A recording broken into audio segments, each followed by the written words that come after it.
Order! Order! You are an incorrigible delinquent at times. Behave yourself, man!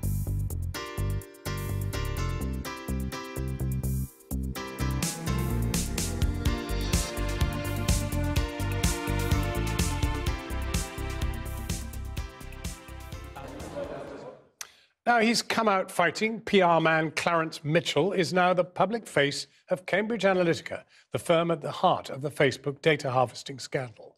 Just 2 days into the job, he gave a feisty press conference accusing the media of portraying the firm as some Bond villain. And he's robustly denied claims that data harvested from Facebook users could have been used to influence voters to back Brexit or indeed Trump. Our business editor, Siobhan Kennedy, went to ask him some robust questions of her own. Is that immediately recording?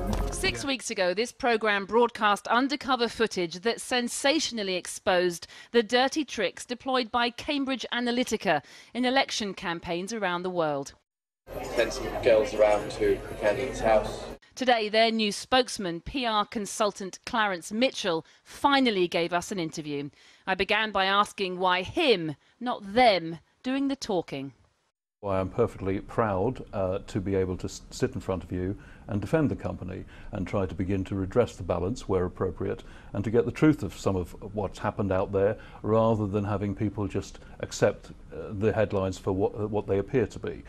You say, why don't they speak to Channel 4? I'm speaking to Channel 4 to you now. Some companies would have said, we're certainly not talking to Channel 4. They are part of the problem with your expose. Nobody is defending what Mr. Nix said. And he has paid the price for that. He is currently suspended, as you well know. And Channel 4, from a journalistic point of view, did a good job in exposing that nonsense. Using sex workers, Ukrainians, whoever they were, could potentially constitute trafficking, couldn't it? But if it were true, but it's not. As I said, Mr. Nix's comments were overzealous salesmanship. So you can say that the company's never done that?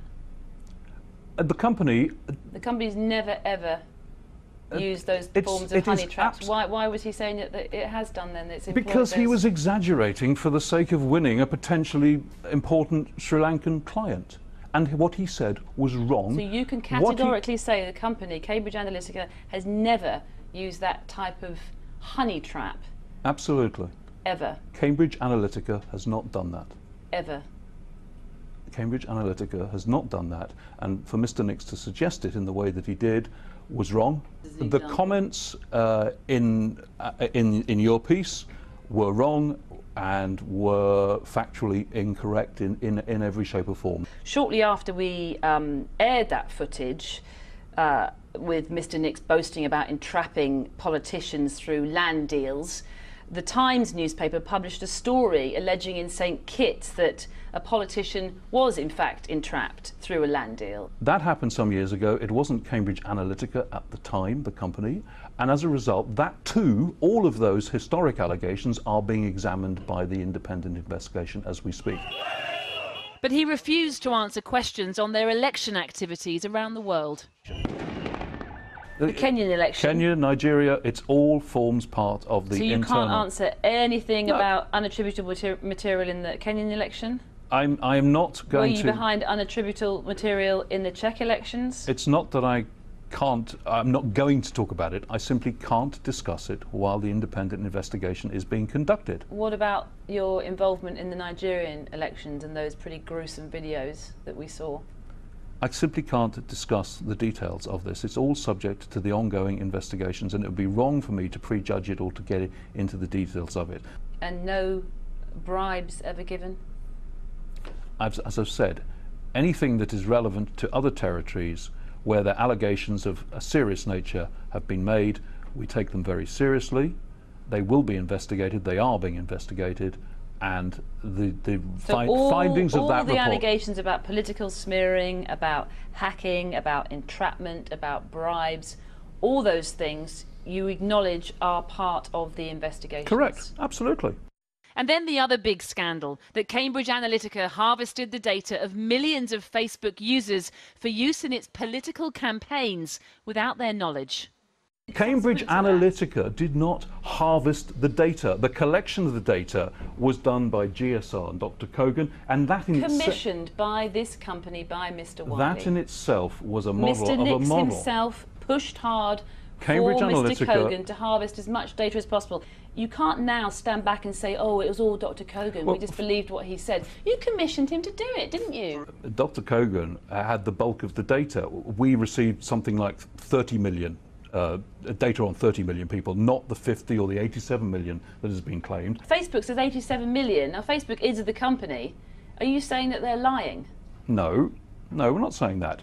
But the figure for the material that was received, the data that was received here, was in the region of 26 to 30 million, not 87. Just 30 no, million and I'm not minimising. users I am not, data harvested without their knowledge. I'm not minimising it. The figures here are mind-boggling. We know that. Can you guarantee that the data, all the instances and derivatives of the data have been deleted? I can guarantee that everything has gone from the systems as should have been expunged. You being here today, not anybody from the company, this all adds up to a company that is not wanting to be open and set the record straight. You will acknowledge that this is a mess for the company. The chief executive has been suspended. There are multiple investigations. They are facing a reputational crisis. Yes, it's a mess, certainly, and the company would accept that. To clear up their mess for them. I've come in to assist them to get through this particular crisis where I can. Clarence Mitchell talking to Siobhan. I know us better than we know ourselves. That's the impression you might get from the Facebook data harvesting scandal. And while the crisis has dented the social media giant's reputation, it's vowed to clean up its act when it comes to users' personal details. But some of the controls Facebook has brought in after the scandal could end up strengthening their already powerful position in global digital advertising, as our economics correspondent Helia Ebrahimi now reports. Facebook has turned itself into a $460 billion company by knowing how to target us. But in the wake of the Cambridge Analytica scandal, there are questions about whether its business model should survive. Tonight, as it prepares to unveil its latest financial results, some say the crisis could end up working to its advantage. I don't think it's the end of Facebook, definitely not. From an investor perspective, Facebook has a unique asset. It has the biggest pool of data on 2 billion people around the world. Advertising used to be a simpler affair. I'm a secret lemonade drinker. Brands would try and talk to as many people as possible with one message. But over time, they weren't satisfied with that. They wanted to tailor their pitch to the right consumers. For that, they needed more information. Enter the data brokers, US companies like Axiom, advertising giant WPP, or credit rating agencies like Experian started collecting data points about you, your home, your family, and your income. It's not easy to find out what information they do hold about you. We asked Axiom and Experian, two of the largest companies of this kind, what kind of a profile they'd built about me and the things I'd be likely to buy. One firm asserted I was penthouse chic. The other claimed I was 55 to 64 years old. I was described as working long unsocial hours, glued to my devices, on the go, online, trading stocks, gambling, and allegedly only ever able to socialize with work colleagues. Almost all of that, especially the age, is deeply untrue. Though Axiom says it can be helpful for companies even when it's estimated, and Experian stressed that the information is intended to describe groups of people rather than individuals. So how useful is the information? Also, what you realise is it's all sort of marketing gimmicks. I mean, it's funny because it's to do for marketing targeting, but it's just full of sort of fluff. It's barely understandable. All these data broker and firms and analytics firms are trying to package up very incomplete pictures of who you are and sell them on as the truth. And that's where Facebook comes in, a quantum leap in data collection. They don't need guesswork. You tell them everything they need to know for free. Now, you know, Facebook has thousands of data points on a huge sector of the population. But the other thing 2 billion people. 2 billion people, more data probably on the world's population than the KGB could ever have dreamed of.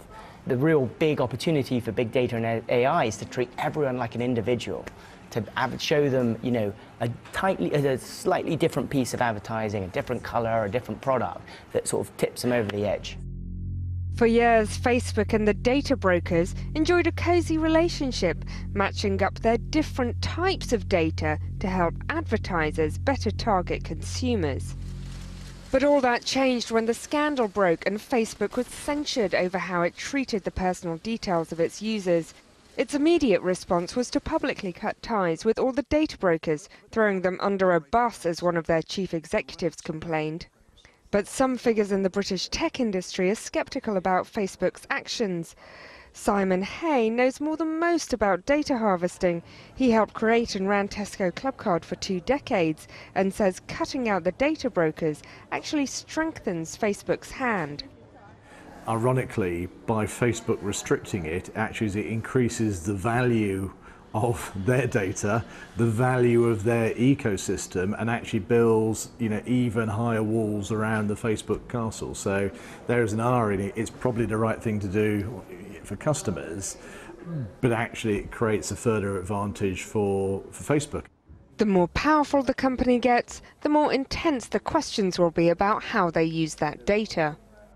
With any advancement in technology and science, there has to be an ethical line. When we're giving our data and we're not getting much back, or all the benefit is accruing to someone else, and if we're very happy for them to use it and make money from it, that's fine, right? So that's a very clear, consented relationship. If it's not, it feels like exploitation.